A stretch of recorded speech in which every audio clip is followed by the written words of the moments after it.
For thousands of years, Aloe Vera has been considered a magical medicinal plant. Even the Aztecs used it as a miracle drug to treat many diseases. Traditional medicine appreciates its detoxification, purging, acid neutralization and fat reduction. According to modern research, it has a positive effect on blood sugar levels and blood lipid concentration, including cholesterol levels. But aloe vera is not always aloe vera. Real aloe vera, the Aloe barbadensis, is a desert lily and is cultivated in arid regions, primarily in Central and South America. The effects of aloe vera are strongly dependent upon how it is processed, and the differences already begin with how it is harvested. In order to avoid damaging the plant, the leaves should ideally be cut by hand. As the outer skin of the leaf contains poisonous aloin, a substance that protects the plant from animals and has a laxative effect on humans, the skin must be carefully separated from the inner leaf gel. This leaf gel is the most valuable part of the aloe vera plant.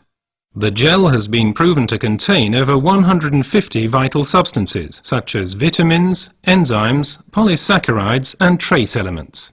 It's this unique combination of ingredients and the way in which they interact with each other that results in the healing effect. One of the most important plant substances is asimanan, which has a positive effect on the immune system and can also reduce inflammations and free radicals.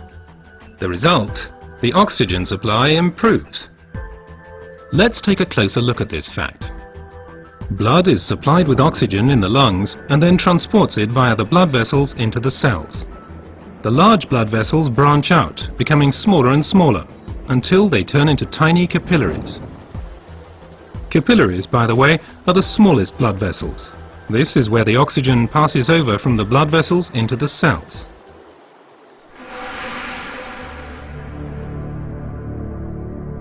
Poor eating habits, environmental pollution, stress and increased physical effort weaken our immune system. Free radicals have an easier time of things and can cause microinflammations throughout the body. These inflammations can damage blood vessels and result in a thickening of the fine capillary walls. This swelling constricts the flow of blood, slowing down the blood cells on their way through the capillaries, which, as a result, impedes the oxygen supply. And it's here that the aloe vera acts. It reduces the swelling on the capillary walls. The blood cells can flow faster again, and the oxygen supply is improved. Furthermore, toxins and impurities are removed more quickly. The latest studies have revealed that other natural substances can improve the effects of aloe vera even further.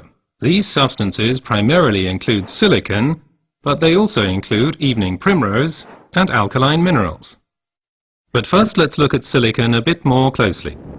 For our bodies, silicon is life essential and a structure-building element.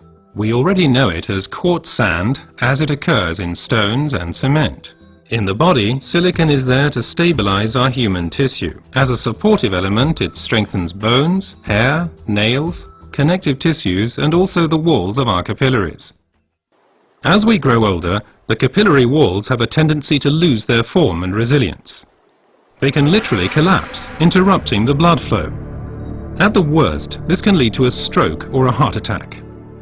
Silicon strengthens and supports the capillary walls, thereby keeping the bloodstream open. As a result, the erythrocytes can now supply the cells with oxygen more efficiently.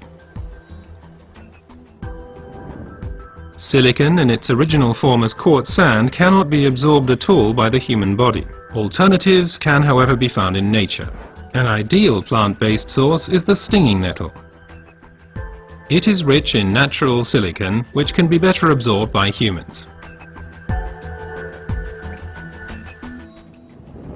Optimum oxygen supply is not only dependent on the capillaries, but also on the condition of the blood itself.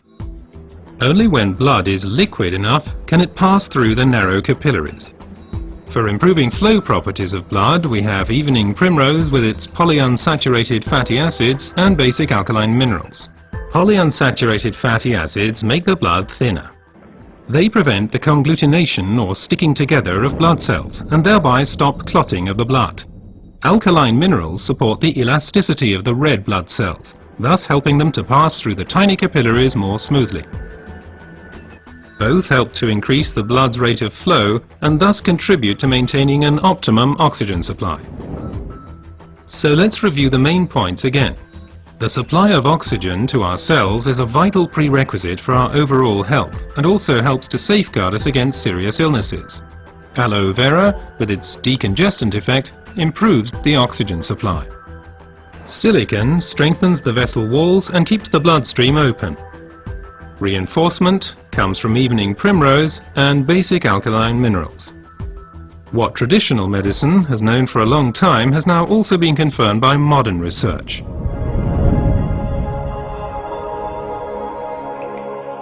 Aloe vera improves your oxygen supply and therefore your general health. Because oxygen means life. Place your trust in Aloe vera.